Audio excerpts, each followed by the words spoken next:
The calm you're feeling right now isn't going to last. A massive shift in the weather pattern is already underway across the central United States, and what's coming later this week could be serious. We're talking about a multi-day severe weather event with the potential for damaging winds, large hail, and tornadoes stretching from Texas all the way up into the Great Lakes. If you live anywhere in the plains or Midwest, you need to pay attention to this forecast because the atmosphere is about to wake up in a big way.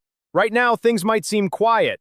Maybe you've had a couple days of decent weather, cooler temperatures, nothing too wild happening outside your window. But behind the scenes, a pattern change is already in motion. Warm, humid air is starting to surge northward out of the Gulf of Mexico. That moisture is going to collide with a powerful low-pressure system diving south out of Canada, and when those two forces meet, the atmosphere is going to explode with energy. This isn't just a one-day event either. We're looking at repeated rounds of severe weather that could last well into next week. Let's start with Wednesday because that's when the first hints of trouble begin to show up. Wednesday isn't going to be a major severe weather day, but it sets the stage for everything that follows.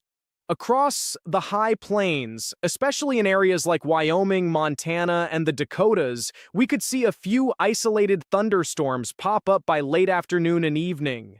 The main threats with these storms would be large hail and maybe some gusty winds.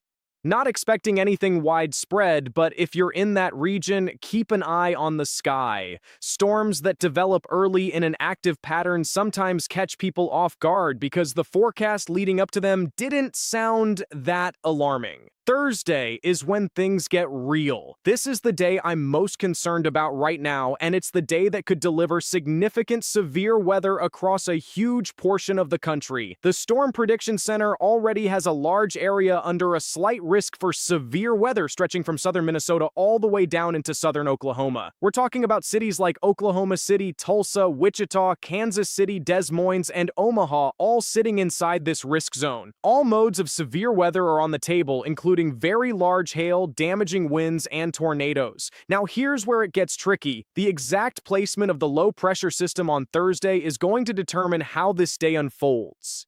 If the low tracks farther north, we're probably looking at more of a wind and hail event with storms quickly organizing into a squall line. If the low dips farther south, that opens the door for more discrete supercells, and that's when tornado risk goes up significantly. Right now, there's still some uncertainty in the models, so we're watching this closely. But either way, Thursday afternoon and evening are going to be active, and if you're in the slight risk area, you need to have a plan. Before we go any further, drop a comment and let me know where you're watching from. Are you in the path of this system? Have you been dealing with severe weather already this season? I want to know my audience is safe and aware of what's headed your way because weather like this doesn't give second chances. Storms on Thursday will likely fire up by mid to late afternoon, probably around 3 or 4 in the afternoon local time.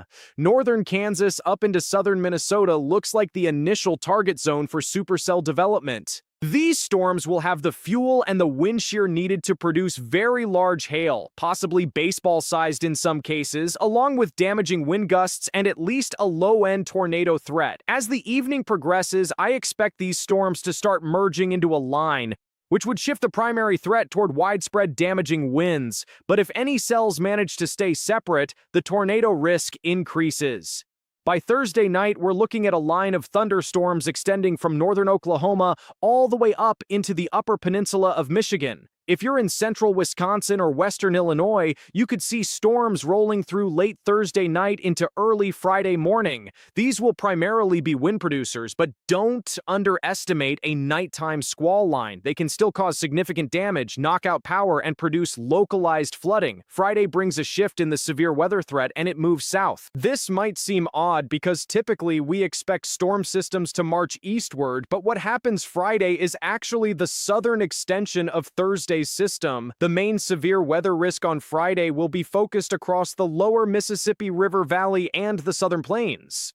Cities like Dallas, Little Rock, and Springfield, Missouri are in the crosshairs. Damaging winds will be the biggest concern, but large hail and a few tornadoes are definitely possible. I also wouldn't be surprised to see some severe weather sneak into the Ohio Valley and Great Lakes, so don't think you're completely in the clear just because the main risk area is farther south. Now let's talk about why this pattern is so concerning. It's not just about 1 or 2 days of storms. This is the beginning of what could be a very active stretch of severe weather lasting well over a week. The jet stream is setting up in a way that's going to keep funneling moisture and energy into the central and eastern United States. That means storm systems are going to keep rolling through one after another with very little downtime in between. Instability is the key word here, and it's basically storm fuel. As we move into Tuesday and Wednesday, instability levels are going to start climbing across the Great Plains. By Thursday, we're looking at very high instability values stretching from Texas all the way into the Midwest. Warm, humid air from the Gulf is going to be surging northward, and that's going to create a very volatile environment when it interacts with the cold front and low pressure system moving in from the west. Friday's severe weather will continue that trend, with high instability remaining in place across the southern plains and lower Mississippi Valley. But here's where it gets interesting. Even after Friday, the pattern doesn't calm down. Heading into the weekend, especially Saturday and Sunday, we could be looking at another round of severe weather, this time focused more on the southern plains, deep south, and Dixie Alley. Areas like Oklahoma, Arkansas, Louisiana, and Mississippi could see repeated rounds of storms, and that increases the risk for significant tornado events. The European model is showing a bit of a lull in activity by the first few days of May, but other models aren't buying that. Most of the guidance suggests the active pattern will continue well into early May, especially for areas from Texas eastward through the deep south and into the Ohio Valley. If you live in Tornado Alley or Dixie Alley, this is the time of year when you need to be weather aware every single day. Have multiple ways to receive warnings, know where your safe spot is, and don't ignore watches and warnings when they're issued. Make sure you're subscribed and hit the bell so you don't miss updates. There may be live streams later this week depending on how things develop. Stay safe, stay weather aware, and we'll see you in the next one.